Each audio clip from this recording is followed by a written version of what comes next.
اور وہی تو ہے جس نے تم کو ایک شخص سے پیدا کیا، پھر تمہارے لیے ایک ٹھہرنے کی جگہ ہے اور ایک سپرد ہونے کی۔ سمجھنے والوں کے لیے ہم نے اپنی آیتیں کھول کھول کر بیان کر دی ہیں۔ اور وہی تو ہے جو آسمان سے مے برساتا ہے، پھر ہم ہی جو مے برساتے ہیں اس سے ہر طرح کی نباتات اگاتے ہیں، پھر اس میں سے سبز پودے نکالتے ہیں اور ان پودوں سے ایک دوسرے کے ساتھ جڑے ہوئے دانے نکالتے ہیں، اور کھجور کے گاھے میں سے لٹکتے ہوئے گچھے، اور انگوروں کے باغ اور زیتون اور انار جو ایک دوسرے سے ملتے جلتے بھی ہیں اور نہیں بھی ملتے۔ یہ چیزیں جب پھلتی ہیں تو ان کے پھلوں پر، اور جب پکتی ہیں تو ان کے پکنے پر نظر کرو۔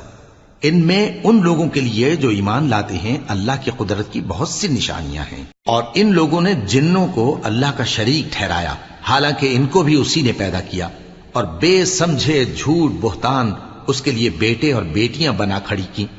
وہ ان باتوں سے جو اس کی نسبت